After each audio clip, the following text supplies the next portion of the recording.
Boa noite, meus queridos amigos. Vou falar alguma coisinha para vocês, algumas explicações sobre a nuvem de gafanhoto que se aproxima do Brasil. Faz bastante tempo que nós não enfrentamos um problema parecido com esse, ou seja, uma entrada de uma nuvem de gafanhoto aqui. Antigamente era mais frequente essas nuvens. Nós tivemos nuvens de gafanhoto na década de 40, de 47, 48. Depois, no estado de São Paulo, nós tivemos duas nuvens maiores de gafanhotos também. Uma na década de 70, outra na década de 80.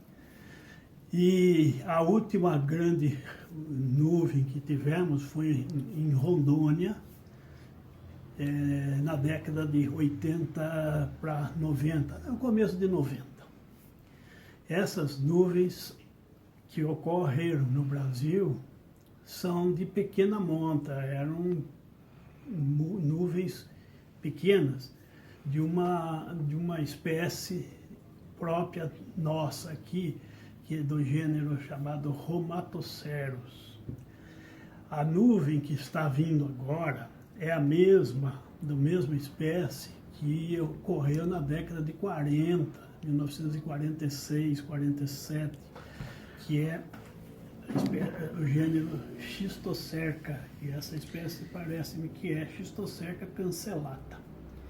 Muito bem, o que é então uma nuvem de gafanhoto?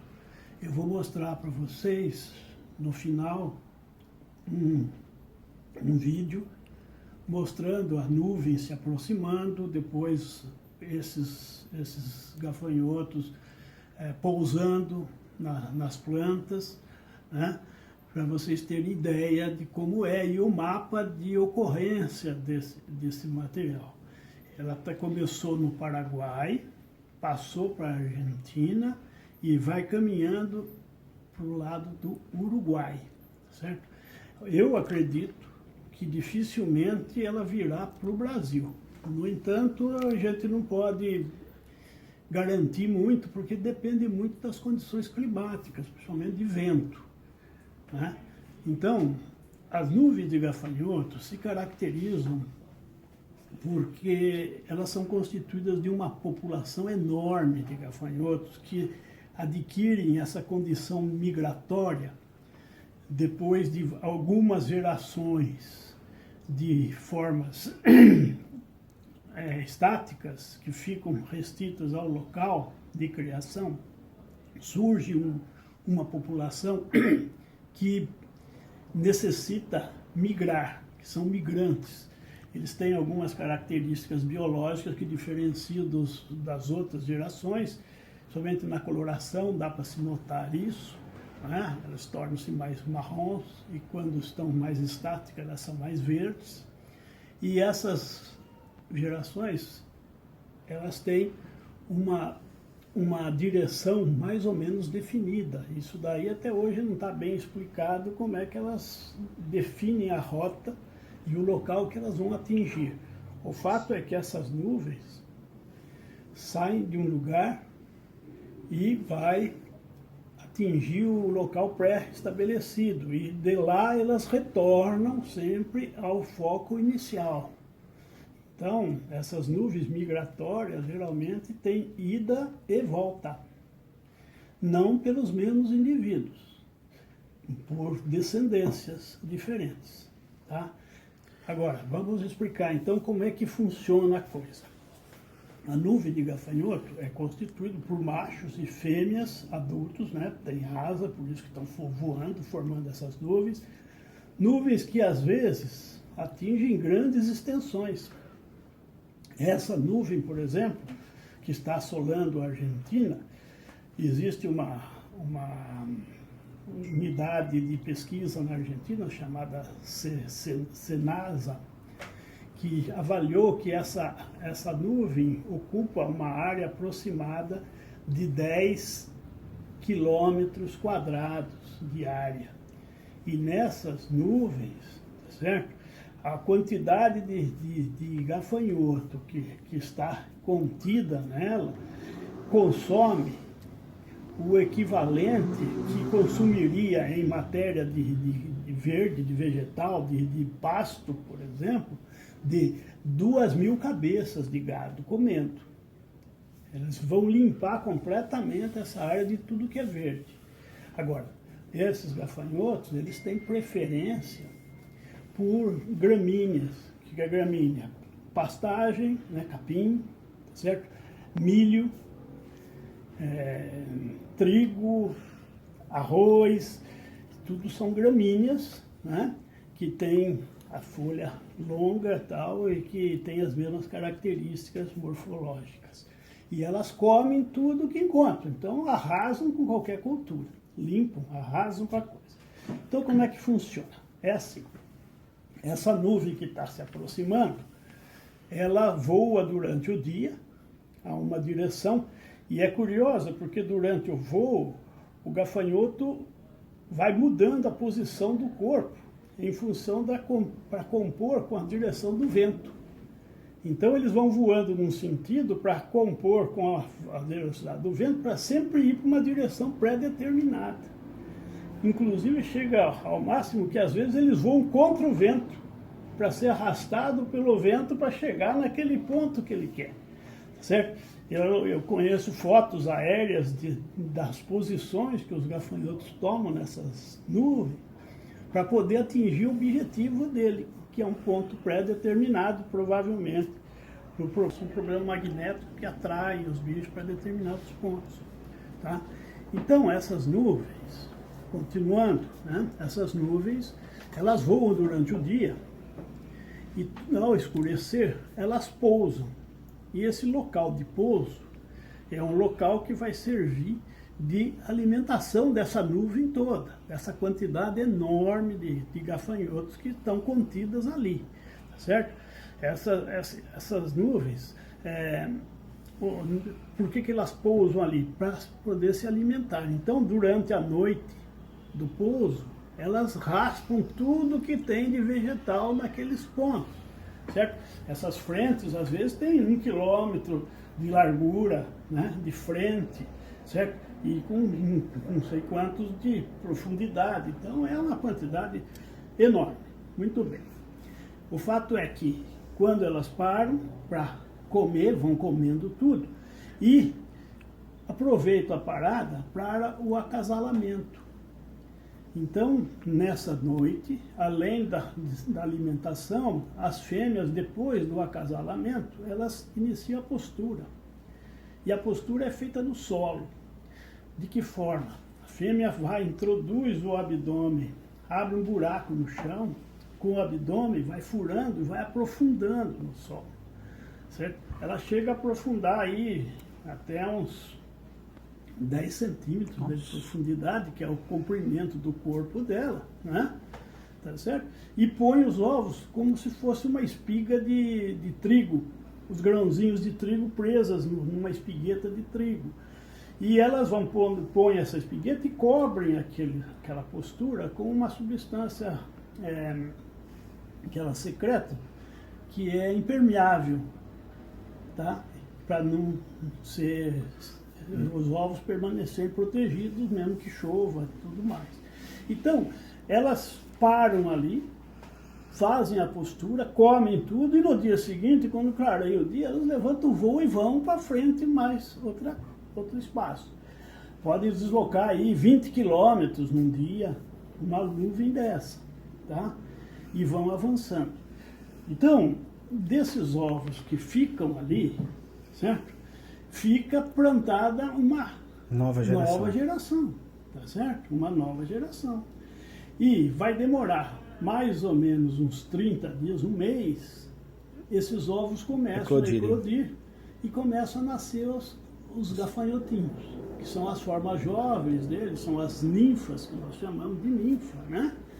E essas ninfas são bem pequenininhas e sabe que todo inseto cresce trocando a pele, né? Faz as mudas, as liquidizes, as trocas de pele.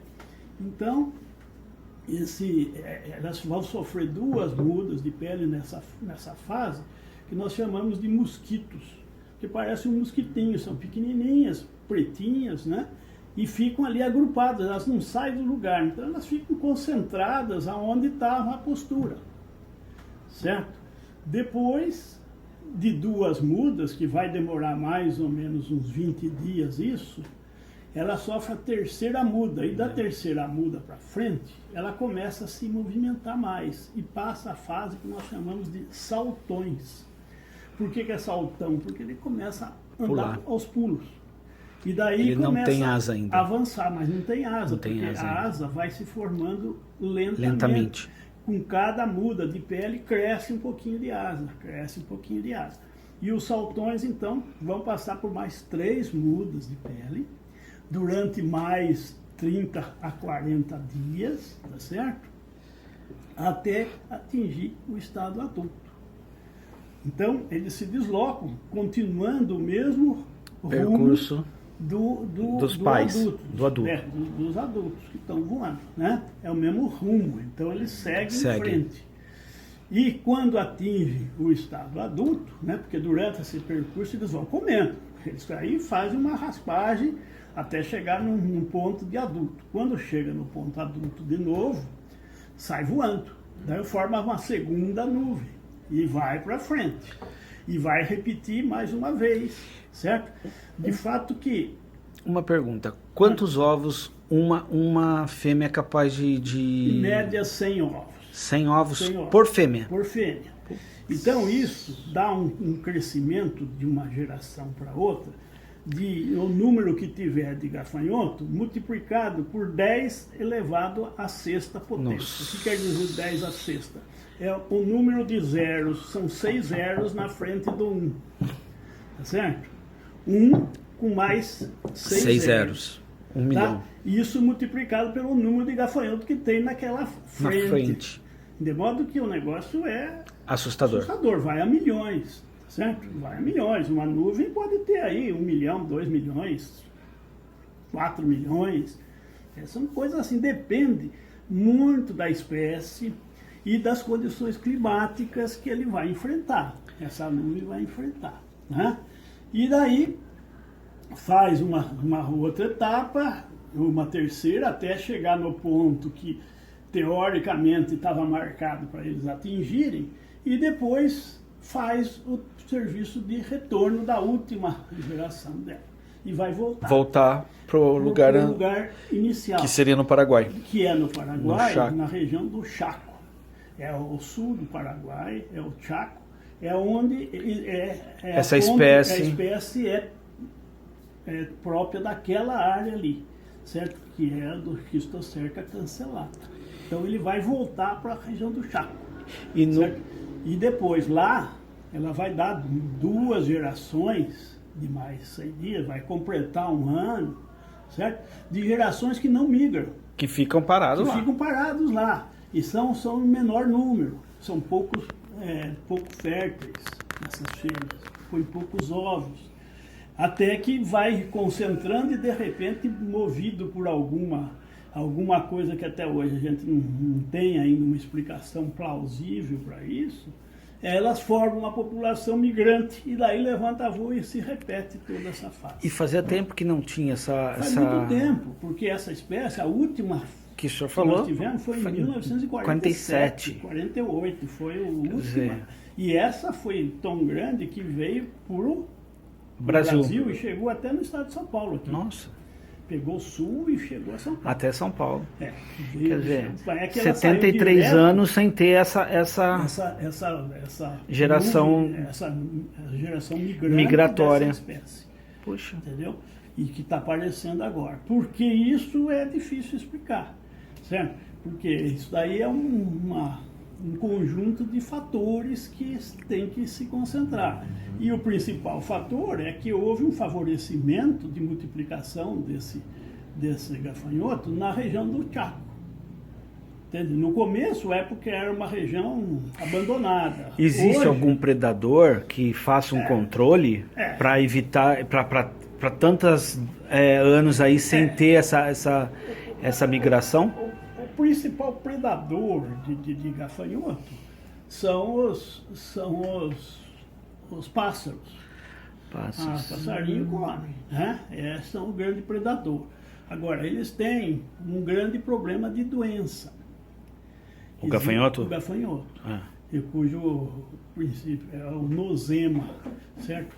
É um protozoário que parasita os gafanhotos. Isso daí que faz com que haja uma redução um declínio da populacional. Entendeu? Tá. É o que dá grande quebra. E que, inclusive, a gente pode até usar para próprio controle, mas é quando isso daí é constante. O que não está acontecendo, isso aqui foi de repente, não tem criação, então nem se fala nisso, certo? Então, é essa a situação da coisa. Agora, minha opinião é que eles não devem vir para o Brasil, porque pelo rumo que dá para ver no mapa, que eu vou acrescentar aí no fim, aí, né? Vocês vão ver que a direção que elas estão seguindo está indo para o Uruguai. Para o Uruguai, certo? Agora, além disso, eu acredito pelas previsões de tempo que está entrando agora uma frente bastante forte, fria, que está começando a chegar já no sul do Brasil. E isso aí vai provocar uma quebra grande nessa nuvem. Certo? Então, além dela não estar direcionada, vai enfrentar agora uma condição de frente fria bastante intensa, e aí eu acho que vai diminuir essa população. Então, eu não estou assim, pensando que venha atingir o Brasil, embora o Ministério já tenha tomado as providências para evitar, certo? Para ficar atento. Agora, o importante disso tudo é o controle disso. Certo? Porque se vem uma nuvem dessa que acaba com a vegetação do local, certo? A gente precisa evitar isso. E como controlar? Esse é um grande problema. Porque enfrentar uma nuvem de gafanhoto em voo é praticamente impossível. A gente não consegue, só corre o risco do avião cair. Tanto é a quantidade de gafanhoto batendo, entrando nas turbinas, que o avião acaba caindo. Certo? Então, não dá para enfrentar no voo. Tem que acompanhar a nuvem e esperar o lugar de pouso. Porque quando eles pousam, a gente tem condição, dependendo da vegetação e do relevo da área, se é possível entrar com pulverização, porque daí, se puder passar com avião, faz pulverização aérea ou faz com trator e tal, aplica sobre os adultos que estão a se alimentando. No chão, no solo. Certo? E assim já dá uma reduzida. Depois continue acompanhando, mas tem que marcar esses locais de pouso, para você chegar até lá, porque ela vai soltar as outras gerações. E o que faz então? Demarcando isso, a gente espera o nascimento das ninfas, certo? As ninfas de primeiro raiz é muito pequena e nem interessa, porque ela está presa num lugar, mas não precisa se preocupar. Mas a gente começa a controlar os saltões.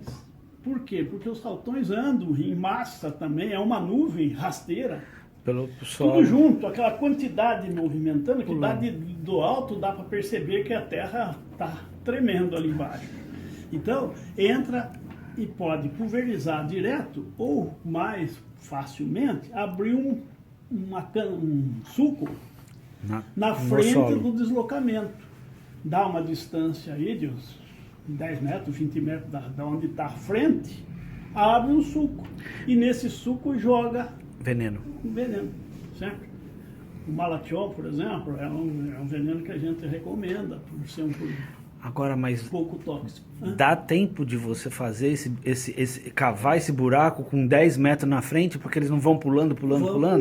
Mas como que você consegue fazer essa cava numa área grande? 10 metros, não sei se é 10 metros, quer dizer, é um pouco à frente, certo? De acordo com a movimentação. Mas essa movimentação se calcula, por exemplo, quantos metros estão andando por hora? É aí que tá, porque... precisa acompanhar, tá certo? E dar a distância É só você ficar olhando e percebe como é que está sendo o deslocamento. O difícil é que quando pega uma área de lavoura, é tranquilo, muito fácil. O difícil é quando pega a mata.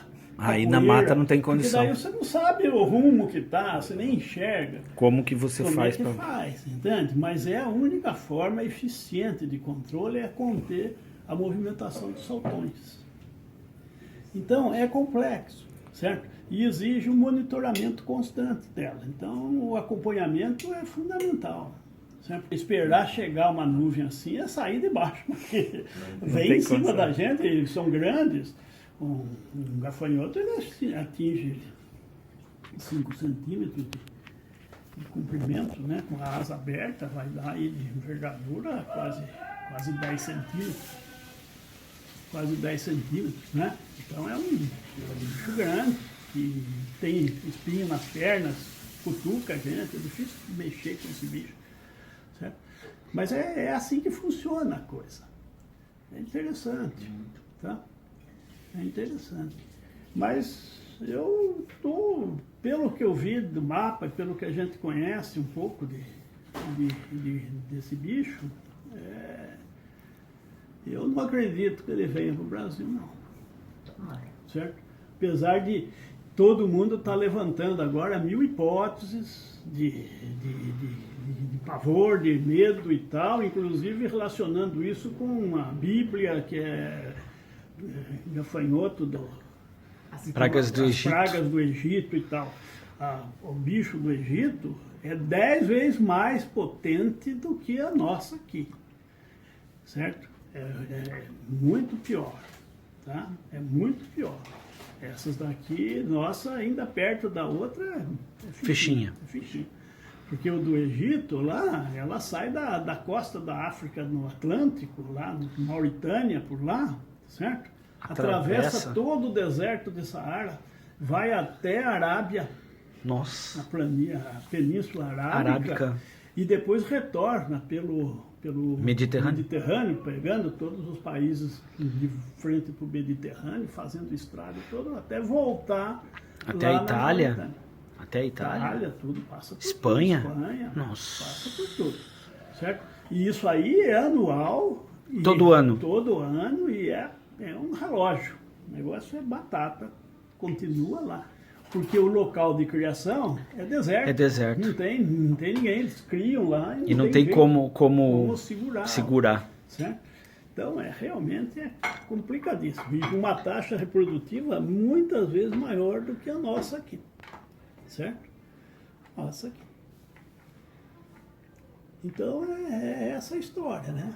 Agora, as nuvens brasileiras próprias, autóctones, nossa, é do gênero Ramatoceros. Essas não, fazem nuvens pequenas. E é a mesma que tem em Rondônia, por exemplo, que em Rondônia existe uma nuvem... Nuvem constante. Constante. Porque eles criam na tribo dos Parecis, dos índios, e eles não deixam entrar. Então, ela está lá constante. Só que é uma nuvem rolante, que a gente chama. Porque é uma nuvem baixa, atinge no máximo 5 metros de altura, com poucos indivíduos, é uma nuvem pequena. E ela vai aos como se fosse os saltões. Saltando assim, voa um pouco e já pousa. Então pousa durante o dia mesmo, entendeu? Voa um pedaço, cai, ou a outra vez cai. Então durante o dia dá 3 ou 4 paradas e depois volta para o início, então não vão muito longe, então ficam sempre restritos à mesma área. Isso é próprio do gênero Ramatoceros. E essa daí é de Esquistocerca, que é um outro gênero. Aqui em São Paulo nós temos Esquistocerca, autóctone aqui do estado, São Paulo, mas é o Esquistocerca flavofolineata, que é uma outra espécie. Tá? Essa é cancelata, é uma espécie migrante, sul-americana. Ok?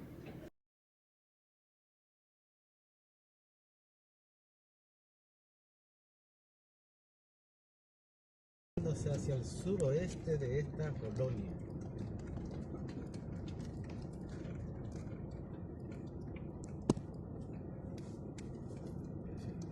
Dios mío, no se ve, boludo.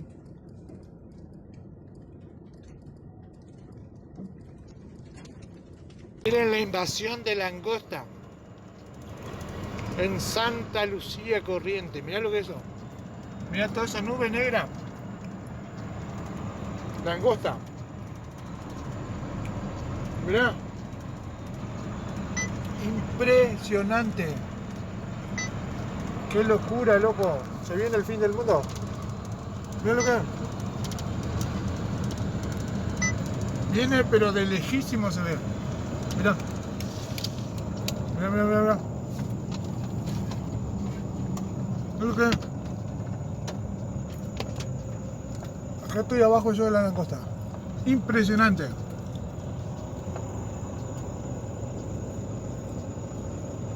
Langosta, mariposa, no sé qué.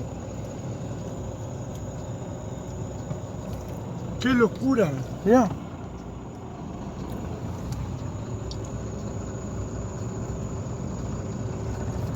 Una cosa de loco.